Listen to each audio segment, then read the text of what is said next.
Something was wrong. Very wrong. And Jasmine Crockett felt it the moment she stepped into that hearing room. It was a simple moment, only a few seconds long, but it changed everything. Because sometimes the truth isn't hidden.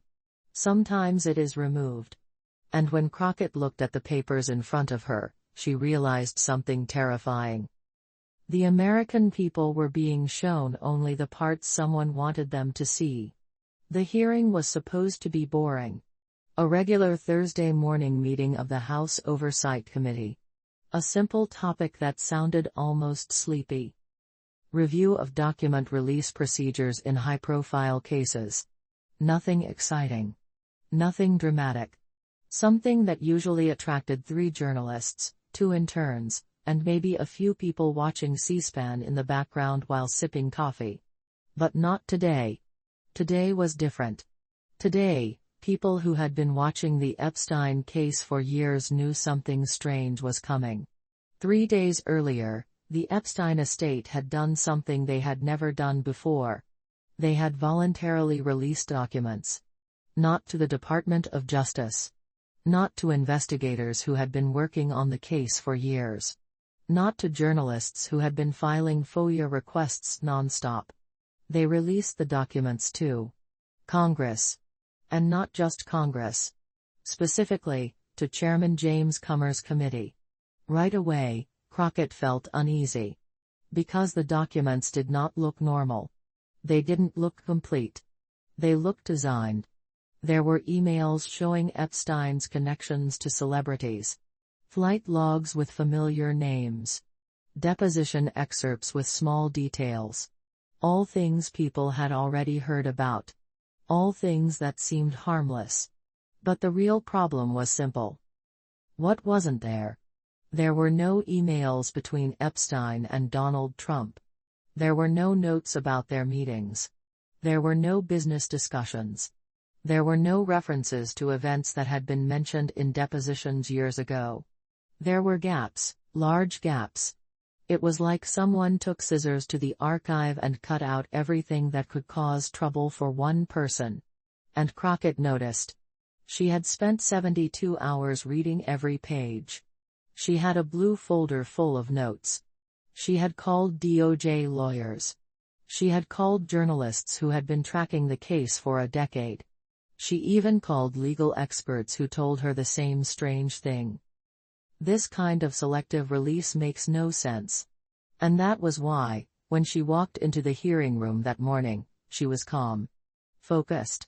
Prepared. She had one goal.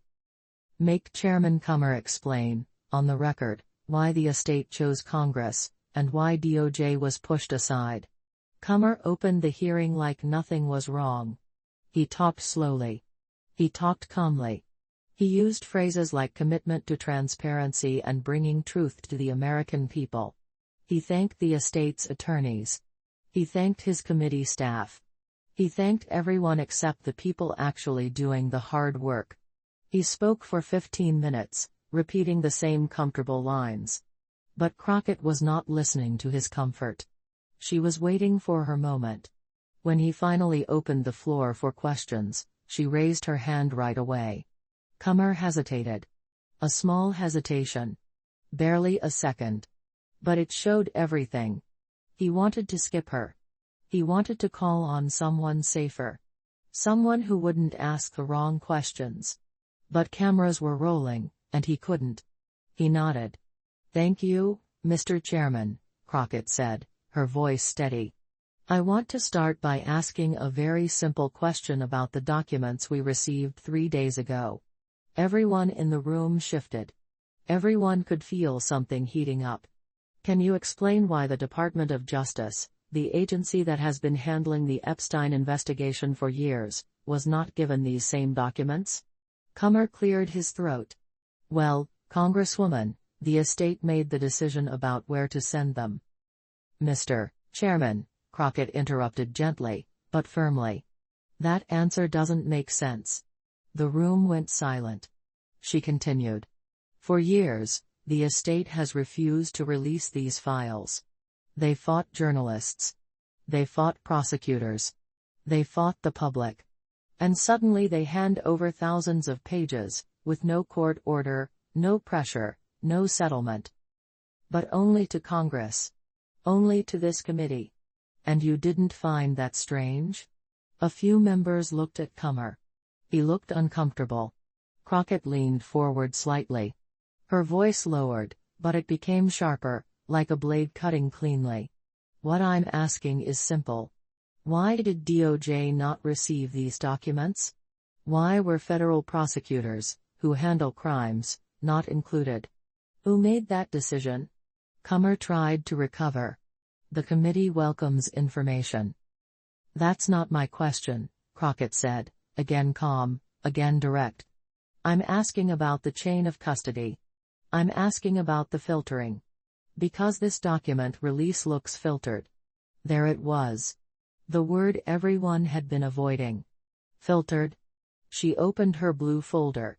She pulled out a printed email. This is an email from the Epstein estate's lead attorney. It says, "We are prepared to cooperate with congressional review of documents that have been cleared for release." Cleared by whom, Mr. Chairman? A ripple ran through the room. Who decided which documents were safe for this committee to see? Who decided which ones were too sensitive? Who decided what the American people are allowed to know? Comer tried to push back. The estate has privacy concerns. Privacy for whom? Crockett asked. It was a simple question. But it stopped him cold. She continued. In these 900 pages, celebrities are named. Business owners are named. Academics are named. Dozens of people are exposed. She paused. But the one name barely present is Donald Trump. You could hear the shock. You could hear whispered reactions from the gallery. You could hear papers shifting. Even the cameras seemed to hum louder. Crockett raised the stack of documents slightly. Mr. Chairman, Donald Trump was photographed with Epstein many times. He was quoted calling Epstein a terrific guy. He appeared in multiple depositions. Yet in 900 pages, his name is almost invisible. She leaned back. And then she delivered the line that froze the room. That does not happen by accident. Members started shouting. Republicans accused her of turning the hearing into a political attack. Democrats told the Republicans to let her finish. Journalists started typing furiously. Crockett did not raise her voice. She didn't need to. I move that this committee subpoena the complete Epstein archive. Not the sanitized version. Not the filtered version. The full archive. Comer's face tightened. That motion is out of order. How? Crockett asked. How is it out of order to request complete documents? How is it out of order to ask why DOJ was excluded? You say you want transparency. So here is the chance. The room was chaos now. Shouting. Arguing. Interruptions. Then something unexpected happened. Nancy Mace, a Republican known for breaking with her party sometimes, stood up. She held a note in her hand. She looked shaken. Mr. Chairman, Mace said. I have just been informed that an email was left out of the document release. It contradicts previous claims about Trump's relationship with Epstein. Silence. Deep silence. Crockett watched Comer's face. He looked stunned. Almost trapped. Mace continued. This confirms that the release we received was incomplete. Crockett stepped in again. Mr. Chairman, I renew my motion. And now we have evidence that documents were removed. This committee must subpoena the full archive. Comer tried to regain control, but he couldn't. Not anymore. Members yelled. Procedural rules fell apart. Comer tried to force a recess. Staffers rushed around whispering urgently. But everyone watching, inside and outside the room, understood one thing. Crockett had found the hole in the wall. She had exposed the gap. She had made the public aware that something had been hidden. Not forgotten. Hidden. And the question was now everywhere. Who filtered the Epstein files? And why? Crockett closed her blue folder. She said nothing else. She didn't need to. Her job, for today, was done. But the fallout was only beginning. And what exploded in the next 5 minutes shocked even her. But the fallout was only beginning. And what exploded in the next 5 minutes shocked even her. The room was still shaking from the argument when something shifted. Not loudly. Not dramatically. But in a quiet, chilling way that made everyone sit straighter. A staffer, looking pale and unsettled, hurried through a side door and whispered something into the ear of a senior clerk. The clerk froze. She looked down at the paper in her hands, then back at the staffer, and then at Chairman Comer. And Crockett noticed. It was small. Just a look. But a look full of panic. Comer saw it too. His eyes narrowed. He swallowed hard. "What is it?" he asked. The clerk hesitated. "Mr. Chairman. You're going to want to see this." She handed him the note. Crockett watched every tiny movement. She watched the chairman's eyes move across the page. She watched his face drain of color. She watched his fingers tighten around the paper. And she knew, before anyone said a word, that whatever was written there was bad. Very bad. Comer cleared his throat, but the sound cracked slightly. He looked around the room like he was searching for a way out. We will take a brief recess," he said. "No," Crockett replied instantly. Her voice didn't rise. It didn't tremble. It was calm, steady, and firm. "No recess. Not yet. You need to tell this committee what is on that note." Members from both sides started talking over one another. "Order. Mr. Chairman, you have to share the information. This is inappropriate. This is absolutely relevant." Comer tried to push through the noise. "This is not the proper time." "Then when is the proper time?" Crockett asked. "When the cameras are off? When the public isn't watching? When it's easier to hide what's happening here?" The room reacted like someone had sliced through the air with a razor. Sharp. Dangerous. Crockett stepped forward just a little. Not aggressively. But with purpose. "You were just told something important enough to shake you. So tell us. Tell the American people." Comer glared at her for a moment, as if hoping she would back down. She didn't. She never did. The tension stretched so thin it felt like the walls themselves were holding their breath. Finally, Comer opened the note again. He stared at it for 5 long seconds. Then he said it. The email Congresswoman Mace referenced earlier was not the only one missing. The room gasped.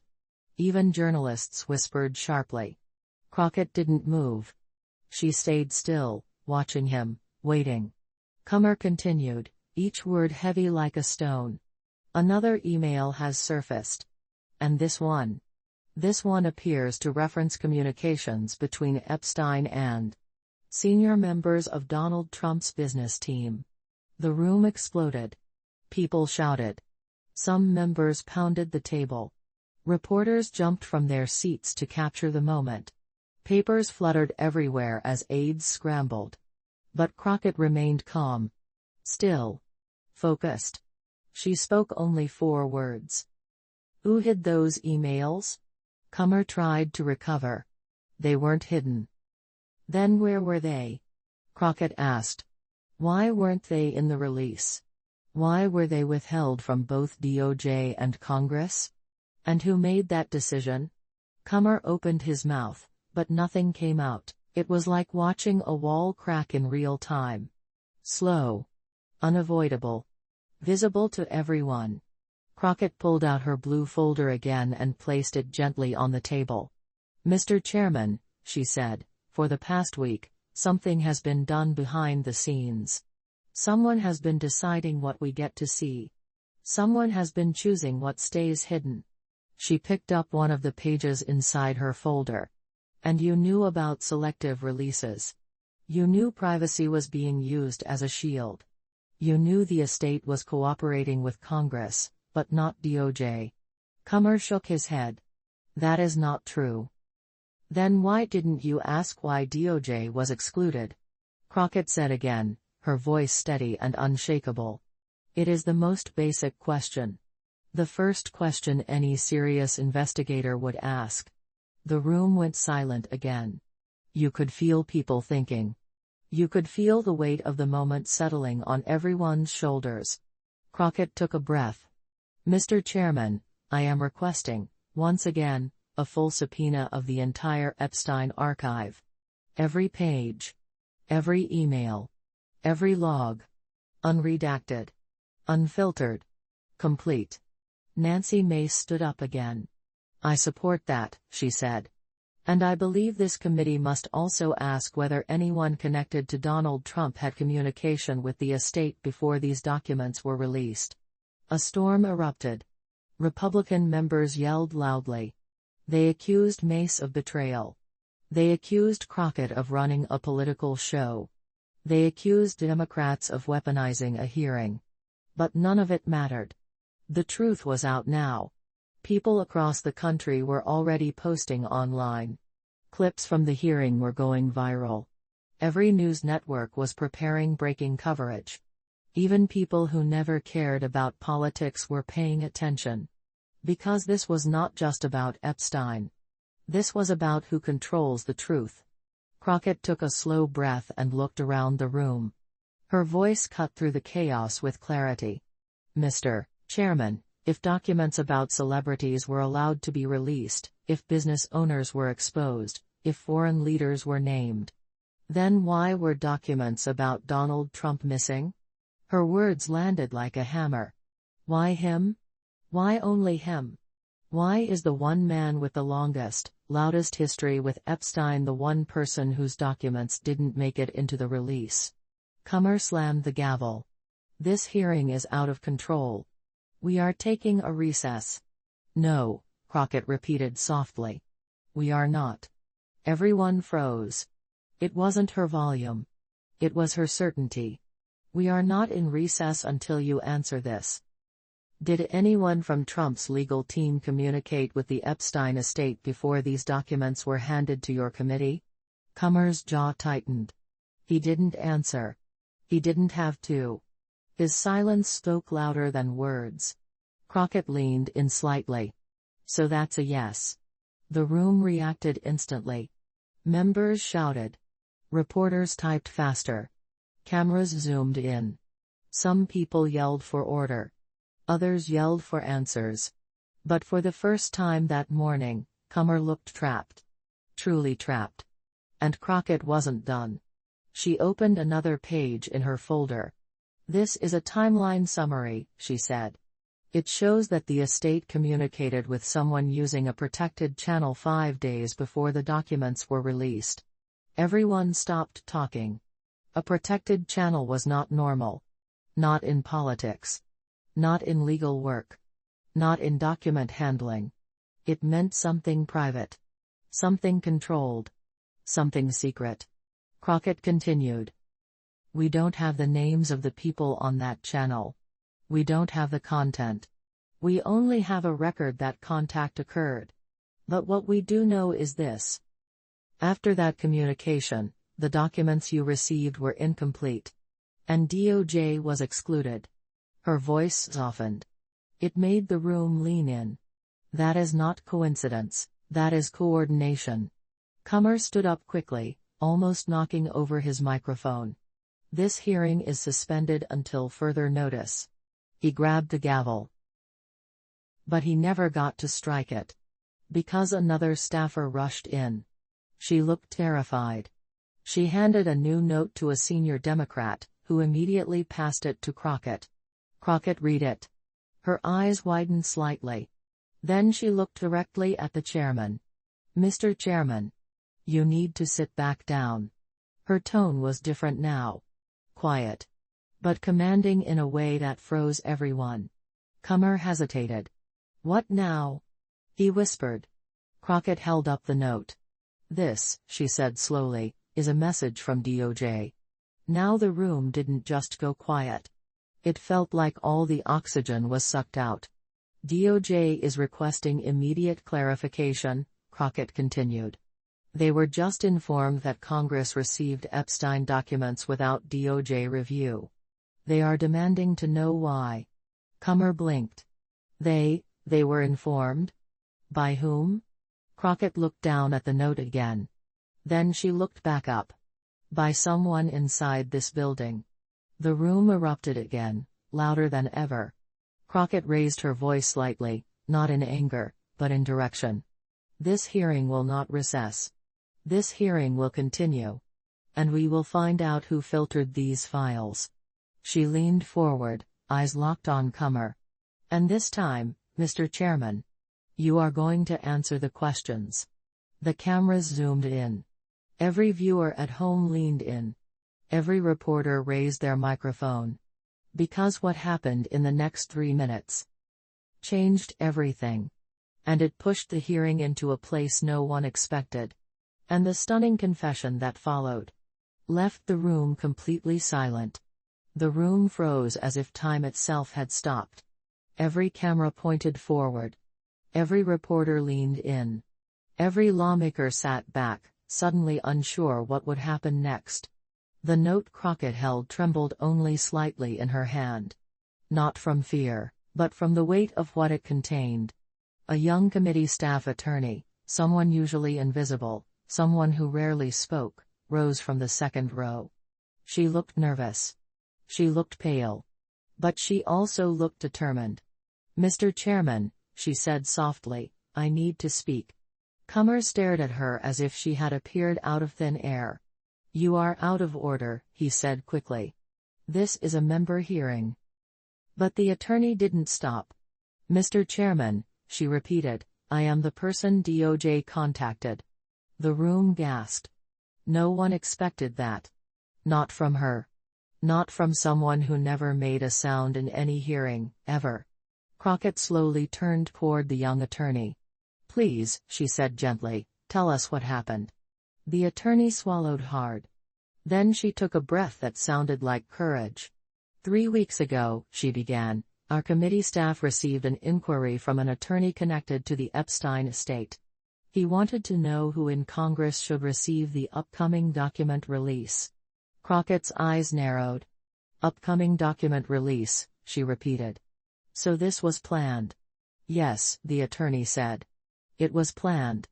And it was also unusual. Very unusual. Because normally, all documents in an ongoing criminal matter go through DOJ. That is the rule. That is the standard. That is the process. The attorney looked down for a moment, then back up. But in this case, the estate told us they were instructed to send the documents directly to the committee. Instructed by whom? Crockett asked. The attorney's hands tightened at her sides. I was told. The estate had communicated with someone in Donald Trump's legal circle. Another wave of shock rolled through the room. Comer's face turned red, then pale, then red again. That is not verified, he snapped. It is, the attorney replied, her voice shaking but firm. I saw the communication log. Crockett stepped forward. What exactly did the log show? The attorney answered. It showed a protected channel message exchange between the estate's lead lawyer and someone listed only as TL advisor.